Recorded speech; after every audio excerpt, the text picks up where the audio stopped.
lay Mamadou Mactar maa ngi nuyu Sénégal di nuyu Cambérène di nuyu waa diaspora bi ñuy seetaan ci Cambérène 24 force de l'actualité mbokki Cambérène électoral mi ngi wër saa su nekk tey nag boo ñëwee ba ci Tali Ndiaga Mbaye nga dox romb école Seydina Issa Rouhou Laye bi dox tuuti rek nga jàdd sa gauche am na boutique bu jaune bi fa nekk booy dox ci ruq bi ñëw fi nga xamante ni mooy Makhtar Diop fekk ko foofu mu nekk enseignant biologiste à l'université Anta Diop de Dakar nekk responsable d'une entreprise internationale mbokk yi moom lañu dalal fi nga xamante ni mooy Cambérène électoral Makhtar Diop salaamaaleykum.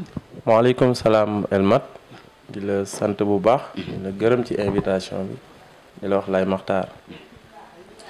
Makhtar Diop comme ni ma ko waxee mbokk yi Makhtar Diop la tudd nekk enseignant biologiste à l'université Anta Diop de Dakar moom lañ dalal fi nga xamante ni mooy Cambérène 24 force de l'actualité Sénégal yi nag bëgg nañu xam kan mooy Makhtar Diop. waaw d'abord Elmat maa ngi lay sant di la gërëm yow ak sa équipe ci invitation bi ak déplacement bi ngeen def ñu di rafetlu également seen liggéey ci dëkk bi. dëgg la waaw Elmat xam nga yombul di wax ci sa bopp waaye wax rek ne Makhtar Diop ma sama tur dëgg-dëgg Mouhamadou Makhtar Diop la. mais Makhtar nañ ma gënee xamee. donc Makhtar doomu réew mi la Sénégal juddoo Dakar.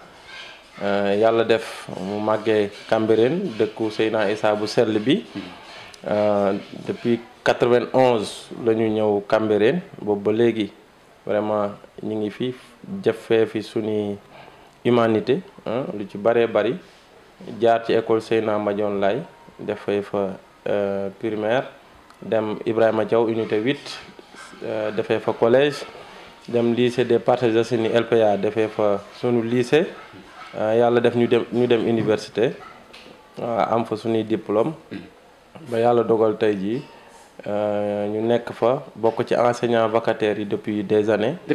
waaw en plus voilà noonu daal su may présenté wu loolu laa leex nekk aussi coordonnateur de la plateforme Parlons Sciences Sénégal. qui est une plateforme vraiment qui travaille. pour fësal liggéeyu gëstukat yi ci réew mi. ak ci Afrique parce que science dara mënul dem sans science. science dara mënul dem ñi ngi fàttaliku mbokk yi ñi ngi Makhtar Diop comme ni mu ko waxee enseignant biologiste à l'université Anta Diop de Dakar responsable d'une entreprise internationale di voyager partout à travers du monde entier ci réew yu bëri Makhtar Diop bala ñu dugg ci génn Cambérène. dañuy ñëw yow ba ngay nekk élève. lan nga mënoon rapport ak amicale des étudiants Layène. waaw jërëjëf Elmat xam naa ñàkkul cercle des élèves et étudiants de Cambérène nga bëgg a wax mooy association bi nga xam ne moo ëmboon élèves ak étudiants yi nekk Cambérène yàlla dogaloon bi ñuy nekk étudiant nekk 2e année jàpp 3e année yàlla daf ñu mës a xiir ci développement surtout éducation ak lu jëm ci environnement bi ñu amee sunu bac dem université ñu gisoon ne daal université fekkuñ fa woon ñu dëkk Cambérène ñu bari nekk ay étudiants ñu fa daan dajeek ñoom ñu giseen également ne association bi waxoon nañu ci ñi nga xam ne ñoo nekkoon suñuy mag mu ñoom Baye Ousmane ak ñeneen ñu mel ne moom dëkk Cambérène xamaloon nañu ne association lu existé woon mais doxatul woon. te ñun puisque ñoo doon révisé ndoo man ak samay moroom ku mel ne ay docteur Malick Wade ay Ablaye Anne ay Gora qui est devenu aujourd'hui notaire. ak ñu bari ñoo xam ne ay Mankeur Mbaye su ma limee rek damay juum jamono jooju ñu ne ñun lan lañ mën a apporter suñuy rakk après ci lañ laajte ñu ne association bi am na mais doxul ci lañ ko ñun yëkkatiwaat taxawaloon benn comité directeur demoon def ay visites de est-ce que yaa ngi fàttaliku yow ci yenn at date la. waaw loolu mi ngi nekkoon ay 2010 2011. 2011 loolu boo ko génnee diggante 2011 ba léegi ça fait 10 ans. soo ko génnee samay at normalement da ngay war a nekk ci ay diggante 24 ans daal 25 ans. jamono jooju. dëgg la voilà la ñu amoon. yàlla defoon comme ni ma la ko waxee ñu nekk di yëngatu pour xam jàngum Cambérène bi fu mu toll. suñu rakk yaa jiitoon amical bi cercle bi. waaw yàlla defoon ma jiite ko. voilà bi ma ko jiitee ànd ak kook samay nawle ñun ñëpp ñu bëgg am lu ñu apporteel suñuy rakk apporteel ko jàng mi à Cambérène parce que amoon na ay enquêtes yu ñu defoon ci nombre d'élèves yi nga xam ne moo amoon Cambérène à l'époque demoon bi ñu waxtaan ak autorités yi lu mel ne Babacar Fall tonton Mbaye Fall moom aussi mu jox ñu information yi mu amoon plus ñun dañ doon def porte à porte. ba xam ne vraiment jàng bi xaw na sooxe ci wàllu éducation française ci lañ taxawaloon nag ay cours de renforcement en pleine année scolaire pendant 7 mois pour jéem a dimbali xale yi mais également jéem leen a orienté ci matière scientifique yi. matière scientifique xamoon nañ ne bu ñu amul yenn moyens yi. duñ leen mën a orienté ci les séries scientifiques. yàlla defaloon jamono jooju ñu amoon effectif bu 42 élèves pour ñu nekkoon 3e. parce que 6e la woon ba terminal. mais bilan bi ñu ngi ko defoon juste ci amoon ñi nekkoon di def classe de 3e BFM ak terminal. amoon nañ candidat 42 élèves yoo xam ne 38 yëpp amoon nañ BFM. ndeysaan te plus de 20 élèves amoon nañ une moyenne supérieure à 13. ndeysaan 6 élèves amoon nañ une moyenne supérieure à 12. amoon ci wàllu orientation am na 19 élèves yoo xam ne série scientifique lañ leen orienté woon. am na 7 élèves yoo xam ne série scientifique S1 lañ leen orienté woon 19 yi série S2. 7 yi série S1 ak 2 yoo xam ne gestion lañ defoon. ak 2 yoo xam ne L lañ defoon. pour di la wan ne rek. sunu objectif dañ ko atteindre woon parce que candidats yi doon def bac ils étaient au nombre de 15 mais 13 yëpp. dañu am bac ñaar rek ñoo ci amuloon bac jamono jooju. te yàlla dogaloon ñu am ci résultat yooyu parce que dara waralu ko lu dul man ak samay moroom. yu amoon engagement bëgg taxawal Cambérène ci wàllu éducation. créer environnement bi yàlla defoon ñu am ci résultat yu am solo yooyu ba tey ñi ma lay wax noonu jamono jooju tey jii nii ñenn ñi ay ingénieur lañ am na ci ñoo xam ne kenn ki day voyager nekk Burkina y a beaucoup d'ingénieurs en génie civil am ñoo xam ne ci côté géologie lañ nekk mun naa tudd Alassane Lay ak ñoo xam ne tey ñu ngi bitim réew di sori bu baax ci jàng parce que pour ñun àdduna jàng moo koy suqali. dëgg la te loolu moo nekkoon objectif. ndeysaan voilà ci santé aussi defoon nañ ci lu am solo. lu am solo Makhtar Diop lañ nekkal moom ci mu nekk enseignant biologiste fi nga am l'université Anta Diop Dakar. léegi dañuy ñëw Makhtar Diop ci centenaire Cambérène. ban rôle nga fa joué. waaw centenaire bi yàlla dafa dogal bi ñu paree rek ci affaire élèves étudiants nga xam ne ñu ngi nekkoon 3e année.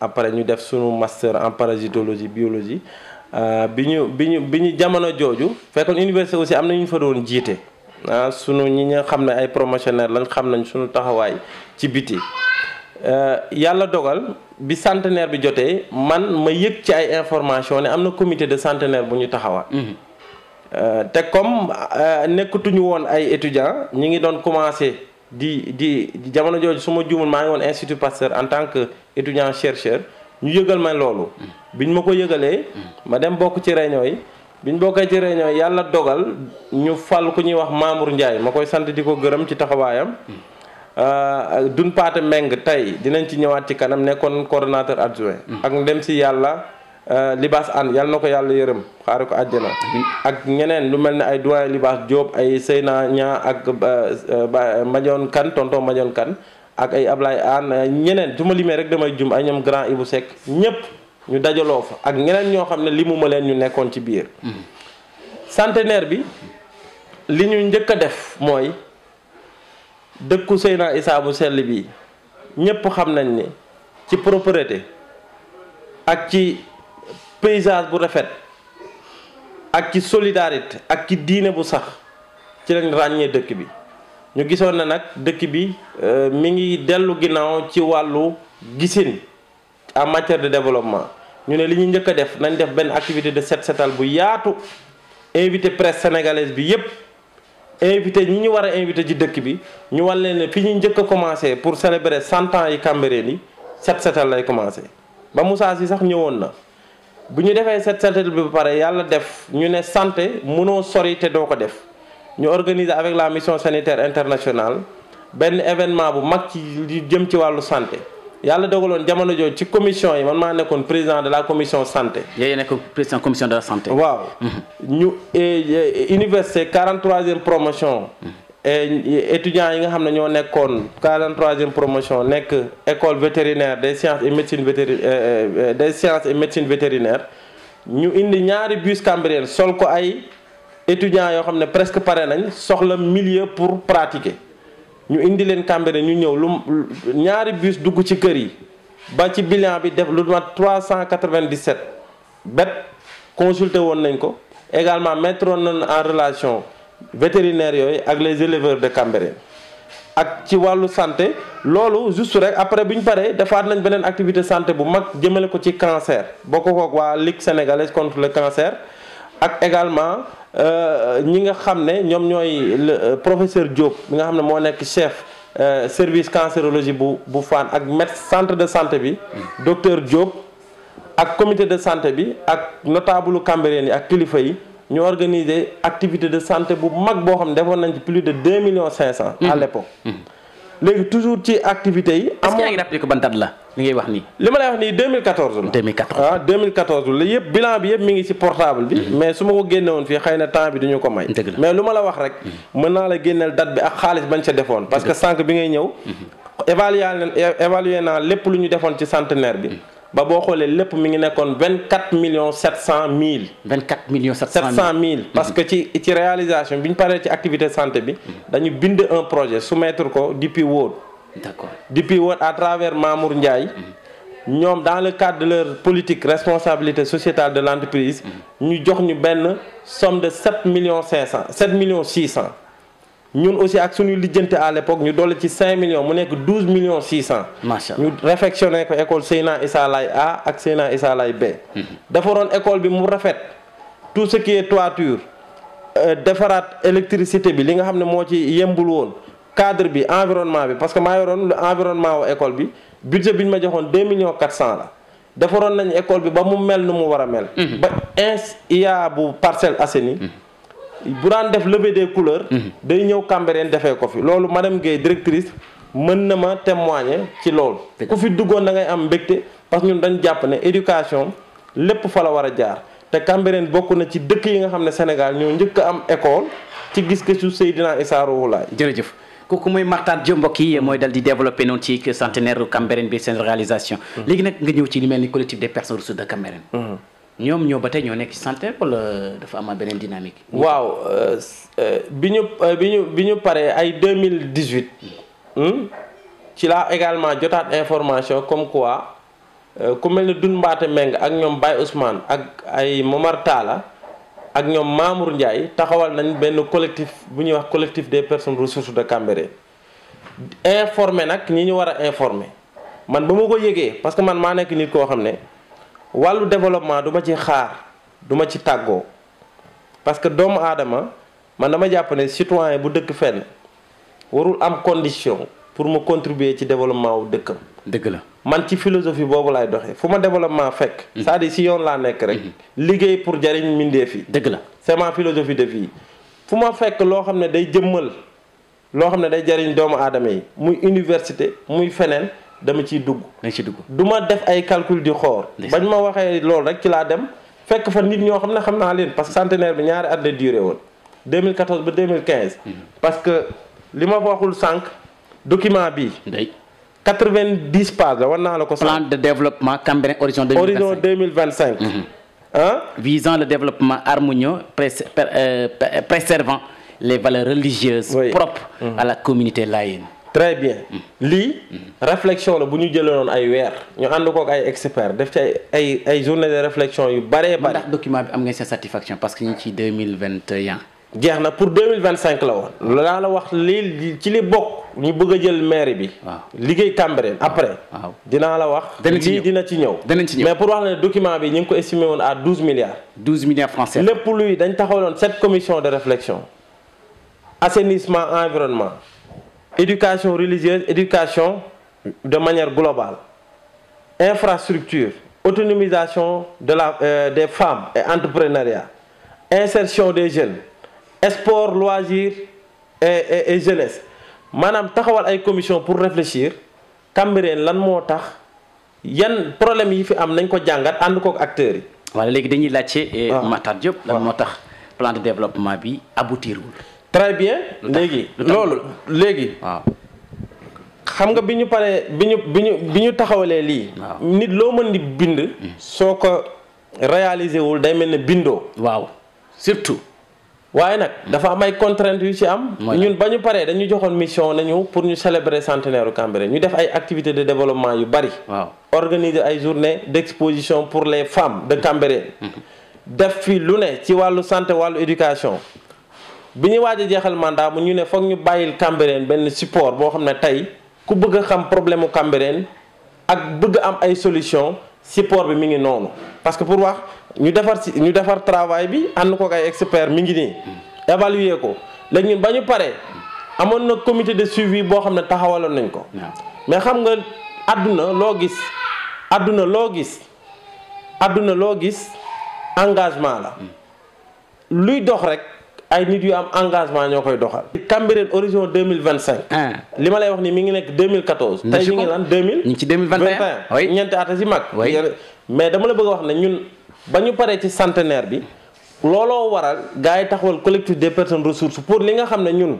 gisoon nañ ko comme ay solution ginnaaw bi ñu diagnostiqué problème yi am Cambérène comme amatuñu mandat wu centenaire jeex na. foog ñu créer beneen cadre.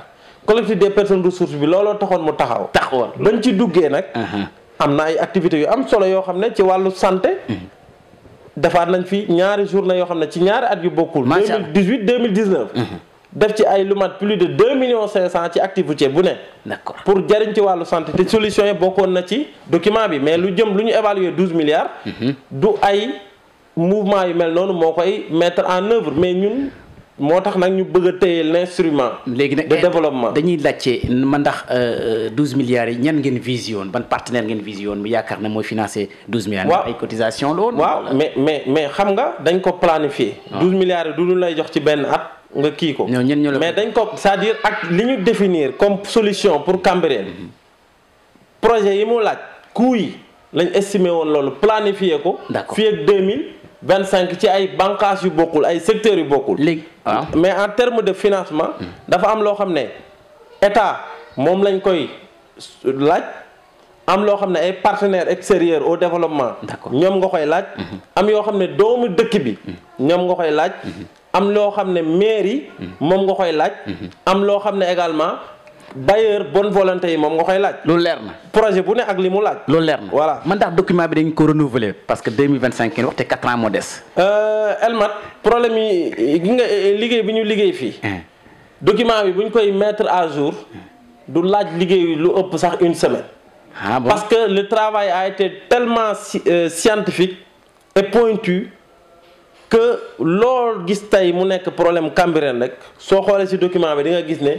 suñ ko cité wul nommément di nga gis ne junjoon nañ ko ci document bi mais ñun dinañ ci ñëw ci élection yi dinañ ci ñëw ma wax la mais collectif des personnes ressources li mu def bari na réalisation duñ paata meng jiite ko nag d'accord yi nga xam ne moom la ñu bëgg a appuyer pour mu doon maire dinañ ci ñëwaat d'accord ci élection locale 2022 yi mbokk yi duñ paata man yàgg ngeen ko préparé parce que bu ñu xoolee centenaire bi moo nekkoon adjoint coordinateur bi ñëw ci collectif des personnes ressources mu nekk coordinateur léegi nag ngeen am benn document man ndax loolu moo tax ngeen bëgg mu nekk maire ci 23 janvier 2022. très bien merci beaucoup Elmat sa question bi am na solo te am naa ci mbégte xam nga Doune Pathé Mbeng moom waxul ne mu tëbul rek ne moom moo bëgg a nekk maire Cambérène liggéey bi ñu doon liggéey nii liggéeyuñ ko woon pour ay maire yi déedéet yàlla daf ñu booleeg ay nit yoo xam ne dañ naturellement dañu am taxawaay bëgg dëkk bi am yéene ci dëkk bi kenn ku nekk ci ñoom am ay responsabilité fa mu nekk au plan extérieur ñu gis ne xëy na Cambérène am na génération boo xam ne ñàkkul benn moment xaw na am benn relâchement ci wàllu loo xam ne mooy taxawee dëkk bi ci génération yi nga xam ne ñoo fi jot a am ñu ne mënuñu dëkk ci dëkk bi màggee fi jàngee fi di gis problème yi di am ci dëkk bi te duñ ci indi ay solution looloo waral nag ñu ne maire yi instrument de développement la le fait que mu nekk instrument de développement te ñun ñu nekk ay acteurs de développement mënuñu toog élection jot di def suñu activité ba élection jot ñu toog bàyyi koog ñoo xam ne peut-être ñoom la ñuy tuddee les politiciens. mais loolu yàgg ngeen ko wax yéen da ngeen vous êtes apolitique. waaw le fait d'être apolitique tu sais Elmat dans la vie pour man la politique au sens premier c'est-à-dire boo koy définir au sens premier du terme mais c'est l'art de gérer la cité. tey jii ni xëy na sunu réewum Sénégal moo am nu nit ñi gisee politique parce que am yenn comportement yi ñuy gis ci acteurs politiques yi di ko doxalee ba tey foo dem taxaw ne politique sax nit ñi commencé di daw parce que ñu ngi lay juger ci image u li nga xam ne moom la ñuy gis de manière globale. mais tey ñun su fekkee dañu bëgg a garder suñu cohérence par rapport ak yéene bi ñu am ci dëkk bi par rapport ak li nga xam ne daan nañ ko liggéey su ma la jox exemple ci man. ba may nekk étudiant may jiite élèves étudiants Cambérène di def ay activités de développement ñu woo ma centenaire ma ñëw pendant 2 ans di wàcc di nekk ci affaires yi collectif des personnes ressources 2018 2019 ñu woo ba léegi nii ma nekk ci wàllu développement Mamour Ndiaye noonu keneen noonu mais ça veut dire que ñun naturellement développement moo ñu yitteel donc élection buy ñëw duñ ko bàyyi ak ñeneen. d'accord parce que bu mbir mi doon dox na mu waree doxee. xëy na ñun maire duñu yitteel parce que am nañ yeneen i ambition ci réew mi. dañ koy bàyyi ak ñeneen ñu gérer mais dañ gis ne. dëkk bi ni mu war a doxee. ak dëkk bi li mu def ci wàllu histoire ci pour réew mi. ak jëmm ju sell jooju muy Seydina Issa ni mu amee woon vision ci développement ak fi mu toll tey ci gisin Cambérène ci liñ man nettali 364 hectares. jox na ko état wu Sénégal bi fi Senghor nekkee pour Senghor utiliser ko pour defar ci les logements sociaux mooy Parcelles Assainies yi ngay dégg unité 1 bu 26. mais tey bu Cambérène defee loolu dans le passé war na toll fii mu toll. dëgg la mais ñun gis nañ donc yorin bi. au plan administratif. moo ñu yore. dafa des. léegi comme des na. ñun nag dañuy jël sunu courage à 2 mains. assumer. ne dañu bëgg wax ak population bi ne leen ñun ba ñuy yënguwuñu woon pour ay maires yi mais daf ñoo dab. te bu élection jàllee bu ñu falul sax lu ñu nekk dañ ciy continuer. d'accord léegi dañuy ñëw ci parce que waxtu wi ñu des bëreetul Makhtar Diop man ndax Doune Pathé Mbeng action bi mu def dimanche bi passé may 300 tables blanches ci valeur soo ko estimé 12 millions francs CFA loolu lu tax mu toog ba jamono ji mu koy def. te jamono yee dañ ko doon soxla lu mel ni Ababacar Laye amul table banc Seyna Madione A B am nañ jafe-jafe table banc yooyu gis nañu école bi xale yi dañuy yàq table banc yi toog ba léegi nii mu koy def lu waral loolu.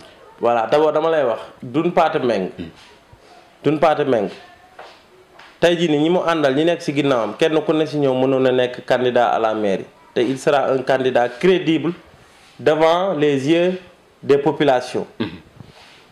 day doon candidat boo xam ne ay compétence am kenn du ko nattable Mamour Ndiaye tey jii bu taxawoon ne dafa bëgg a jël mairie Cambérène waaye dañ ciy bëgg man tey jii xëy na Cambérène ñu bari xamuñu ma. mais ñi ma xam dëgg. du ñu nattable ci mairie sax lu raw mairie mën naa ko gérer te résultat yi ñu ci bëgg ci kàttanu borom bi dañ koy def. mais tey ñun ñooñu. ak ñeneen ñu ne ci groupe bi. ay ñoom Baye Ousmane Momar Talla Ablaye Anne ak leader de mouvement yi nga xam ne rejoindre nañu. amoon ay ambition ci dëkk bi. ñoom ñëpp ñu àndandoo ne Doune Pathé dañu bëgg ñu jiital la Doune Pathé dañ ko ne dañ lay jiital parce que kenn ku ne ci ñun gis na day gis boppam. ci moom ci wàllu valeur. parce que nit d'abord valeur compétence yi nattable wu ko c'est un administrateur civil.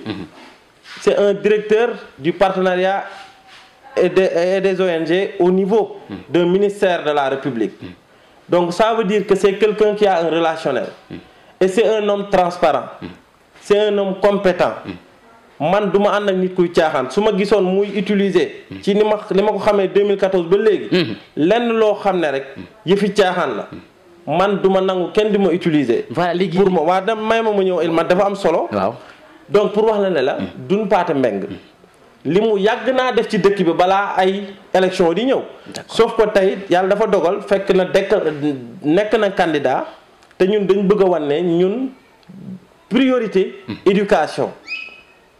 léegi ci ay relationnel am mu ut 300 tables bancs d'une valeur de 12 millions. francs CFA. pour permettre à 900 enfants presque junniy xale. ñu mën a. toog di jàng dans de bonnes conditions. loolu rëy na te loolu boo ko multiplier table banc dafa am durée de vie mën na dem ba 10 ans. ça veut dire quoi chaque année yow permettre nga lu mat junni xale ñu kii. loolu rëy na loolu ñu fal ko ñu ñàkk ko fal lu mu def la ci dëkk bi. d'accord def na ci école yi ay bornes fontaine may leen ko avec son relationnel ànd ko collectif des personnes ressources defar na fi ay toilettes li mu def bari na. li ma la wax ci centenaire bi yëpp ñu nag moo ma ko réaliser. ki ne ko moo ma ko réaliser. voilà ma tax tey loolu jàpp ne yéen a ko tànn. na ko yaa ñu nekkal suñu maire est-ce que loolu du risque du danger. danger mënu ci am danger. ndax ëllëg du wax ne man yéen a ma tànnoon. danger du am parce que dafa doon loo xam ne. am na yéene bi te lu ma accepté volontiers la. d'accord lu ma accepté volontiers la. pour yéene bi mu am ci dëkk bi ak defar bi mu bëgg a defar dëkk bi mais nag moom particularité am mooy man yeneen candidats yi dama am naa gis-gis bu rafet ci ñoom. dëgg la parce que centenaire bi ma lay wax am na ci ñoo candidats yoo xam ne ñi ngi woon ci centenaire. ñoo ci parce que centenaire bi du ñu ma la limal rek ñoo ci nekkoon. oui am na yeneen commission. am na yeneen commission yoo xam ne ñoom amoon nañ ci taxawaay ñu koy rafetlu. dëgg la du ma nattable seen bëgg Cambérène. du ma nattable seen taxawaay bu rafet ci Cambérène. mais sauf que benn moment il va falloir faire une analyse et prendre une décision. mais ñun on a considéré que la décision que nous avons prise pour nous c'est la meilleure. On considère que Doun Pathé a le meilleur profil pour les candidats qui se sont déclarés par rapport à ses positions extérieures et par rapport à ses compétences et par rapport à l'équipe qu'il a derrière lui, une diversité de compétences, des gens vraiment qui ont vraiment pu taire leurs ambitions pour confondre cela dans celle de Doun Pathé. Donc ñun dañu considérer kii bu ñu ànd ak moom dañuy liggéey defar pour dëkk bi mën a jëm ci kanam parce que équipe municipale la ñu wax. on veut une équipe municipale forte ba pare dañu bëgg maire boo xam ne day jëmmal Cambérène xale bu ma l'actuel maire j'ai beaucoup de respect pour lui. parce que ku respecté nit la. te moom xam na ne j'ai beaucoup de respect pour lui. mais Cambérène fi mu toll ak li mu def ci réew mi dafa war a am maire boo xam ne à l'image de lui par rapport à ses réflexions intellectuelles par rapport à ses contributions intellectuelles par rapport à son charisme. dina mën a jëmmal dëkk bi parce que dëkk bi du dëkk bu ndaw. dëgg la te loolu dañu bëgg vraiment un maire charismatique boo xam ne bu génnee ci biti il va traiter à égale dignité avec les autres autorités sénégalaises parce que ñiy gérer réew mi ay doomu réew mi lañ dëkk ci ay gox-goxaan dañu gëm seen bopp rek liggéey ba egg fi ñu egg. donc ñun dañu bëgg à travers Doun Pathé et l'équipe qui sera derrière lui redorer le blason ba tey ñiy wax ñiy defar réew mi. ñu bokk ci loolu mooy suñu yéene. ci kàddu mujj yi Matar Diop man ndax xam nga du yomb parce que dans la mesure où Yewwi Askan Wi mu ngi fi opposition bi ci Cambérène. ñu am ay candidats. coalition Benno Bokk Yaakaar ñu ngi fi ci nekk ci parti. voilà yi ngi nekk société civile. yaa ngi may dugal nag Elmat xam nga yow da nga yaa ngi may dugal fu ruqee mais dama la bëgg a wax ne la. dama la bëgg a wax ne la ñun suñu objectif. mooy Cambérène am une liste consensuelle. une liste consensuelle. loolu mooy sunu yéene. ci loolu la ñuy travailler. liste unique ñun. liste unique ànd ñun newuñu ci ay dynamique gu opposition wala nangam. newuñ ci dynamique yooyu. xam nga ci dynamique ban la nekk. Cambérène am na fu ñu toll bëgg nañ ko yóbbu ci kanam ñun ñu dajaloo woo ñëpp nag gis nga candidat yi ma la limal ku mel ne Mamadou Sarr Ndoye. mais collectif des personnes ressources ci la bokk. li ma la wax nii ci ay réalisation ñoo ko àndandoo def. oui. Libaas Diop Kane li muy def ci dëkk bi. ci lu baax. gis nañ ko. dëgg la Mame Gueye li muy def ci dëkk bi lu baax gis nañ ko. dëgg la doyen Libaas Diop li muy def ci dëkk bi lu baax. gis nañ ko. Libaas Seck. sang Libaas Seck li muy def ci dëkk bi ci lu baax ñëpp gis nañ ko. donc man awma problème ak ñoom mais ñun lu ñu ñoom xam nañ ne choix bi ñu def am na solo te jàpp naa ne aussi am nañu njort na ñi nekk ci ànd ak Doun Pathé. bàyyi seeni ambition personnelle pour jàppale ko ànd ak moom liggéey Cambérène kenn ku ne ci ñoom mënoon na nekk candidat mais dañu xool intérêt Cambérène dajale gaa Cambérène bëgguñu am benn liste boo xam ne Cambérène da ci ànd même su fekkee loolu sur le plan pratique dana jafe mais ñun ñu am liste bu yaatu boo xam ne Cambérène la ñuy taxawal léegi nag yi ci des pour ban bannière lay demee ak yooyu pour man yooyu egguñ fa de toute façon on est un groupe ñu ngi siy liggéey te am na programme bu am solo d'accord ci bu ñuy liggéey question bu mujj bi may wax Matar Diop mooy gis nañ ne ci Doun Pathé dañuy wax toujours sooy wax lu tax mu nekk candidat ngeen ne non administrateur civil la directeur nangam la mais loolu nekkoon na ko mais dëkk bi xamuñu woon loolu ci moom léegi loolu mooy sa motif au lieu lu tax yéen mu leen wax ne programme bi moom moo tax très bien xam nga américains yi souvent ñoom bu ñuy fal nit dañuy xool jaar-jaaram bu baax. très bien xam nga Cambérène ay ressources yi mu am barewul donc ki koy gérer pour mën a def ay résultats yu nit ñi mën a gis foog mu am xam-xam foog mu am xam-xam waxuma nag ñeneen ñi amuñu xam-xam mais dama ne foog mu am xam-xam xam-xam dafa war a jiitu foog mu am relationnel foog mu am également une équipe dynamique et compétente avec une diversité de compétences pour nga mën a élaborer ay projets innovants ut ay partenaires pour mën ko doxal travailler également avec les services de l'État travailler avec tous les bailleurs tous les partenaires au développement di voyager à l'extérieur la diaspora cambérénoise qui fait un travail extrêmement important dañ ko war a associer jox ko possibilité yi muy yéene Cambérène mu mën a yomb ci moom taxawal également un instrument de financement parce que Cambérène dëkku diine la dëkku diine yi am na format financement yu ñu mën a am pour di dox sans sax ñu xaar état mais yooyu yëpp il faut des autorités xam nga tey Cambérène inondation yi fi am nii assainissement bi ni muy yàqoo nii mais parce que man dama jàpp ne taxawaay moo manqué am na ay nag ay SIDEC ñu am solo ñu ne ci dëkk bi di liggéey bu am solo mais pour man gis nga taxawaay moo des te réew mi nag boo fi bëggee dara demul ci ay violence ay sànni xeer Cambérène weesu na foofu affaire bi ci xam-xam la ci personnalité ak ci ay engagement ak ci relationnel pour nga mën a yóbbu affaire yi. sa kàddu gu mujj. voilà waa di la sant. di la sant bu baax Elmat ci liggéey bi ngay def. yow ak sa équipe. parce que gis naa ni vraiment yaa ngi contribuer bu baax. ci de manière significative. ci lépp lu jëm ci wàllu média. yaa ngi génn li nit ñi di def Cambérène yaa ngi permettre tey nit ñi continuer di xam moroomam ci li mu nekk ak ci li muy yëngu. ak li ko Cambérène jaral. mais Elmat nga baal ma ñaanal Baye Ablaye Thiaw Laye ci xalifa général yàlla yokk leeram. tax ñu ci barkeem. dama demoon samedi ci fédération des Mourides sama mbokku taalibe yi. ñu def bés bu am solo ci safar bi. pour waajal màggal Touba. ñu jël bis boobu tuddee ko Baye Abdoulaye Thiaw Laye. macha Allah di ko rendre hommage. rendre ko hommage. jóge ci mairie Cambérène bi dox ba. jàmmalaay. macha Allah. di jàng alxuraan. maa ngi woon ci biir parce que taalibe la. waaw. dem fekk fa Serigne Ibou Sini Laye. Chérif Ibou Sini Thiaw mu dalal leen fa wax bu rafet. ndeysaan. ak Serigne Bass Laye. Imam Bassirou Thiaw. ñu dalal daayira bi. wax fa wax bu rafet. ci diggante en tout cas communauté yi. ndeysaan. wax ne cër bii mooy cëru Baye Abdoulaye Thiaw la te noonu la doon doxee. noonu la doon doxalee. njabootam sedd na ci kilifa diine yépp di wax ne loolu mooy Sénégal. dëgg la bu ñu bëggee defar Sénégal nañu fonkante bëggante. dëgg la ku ci ne la nga nekk jàpp ko. boo ko jàppee rek te yàlla tax booy faatu di dem aljana. te yéene bi jullit war a am diggante moroomu jullitam mooy dajeek moom aljana firdawsi ku ci ne di jund jàmm ak salaam te moom noonu la taxee woon.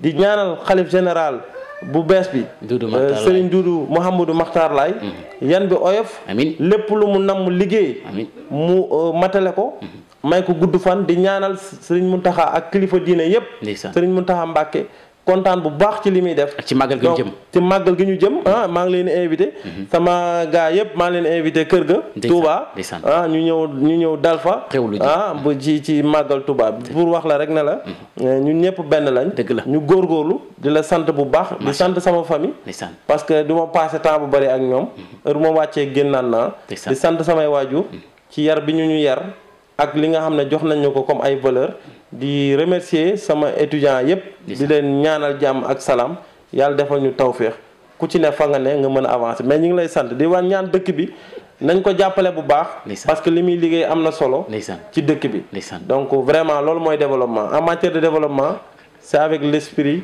ouvert. macha allah jërë ngeen jëf mbokk yi kooku mooy Makhtar Diop enseignant biologie à l'université Anta Diop de Dakar nekk nag responsable d'une entreprise internationale di dem ci àdduna bi fépp nag ci Allemagne fu ne ci réew mi. ba pare di jàngale ci université Anta Diop de Dakar maanaam am na ñoo xamante des fois ne fi nga dëkk duñ la xam mais fi boo génnee la nga xam la nga doon ba tax ne Makhtar Diop mbokki dégg nga révélation yi mu wax noonu wax ci Doudou Pathé Mbeng wax yi rafet dàqul benn candidature dàqul benn candidat waxul wax bu ñaaw wax bu rafet la wax mais gis nañ ne moom Cambérène mooy li ko intéressé ak collectif bu mu ànd ñoo ko intéressé ñoo ne Doudou Pathé yow la yaay dañ gis suñu bopp si yow moo tax ñu def choix bi ne mbokk yi ngeen gis image yi rafet yi nga xamante ni jëlee nañ ko ci événement bu mag boobu ci dimanche bi école Seydina Issa Laye Doudou Pathé Mbeng gis ngeen discours bi mu def nii événement bi spectacle macha allah ci émission bi nga xam Cambérène électoral avec Makhtar Diop mbokk yi merci beaucoup à la prochaine maa ngi fàttaliku bu fàttalikuwaat ki nekk ci technique bi di Galaye Cissé moom moo réalisé émission bi merci beaucoup à la prochaine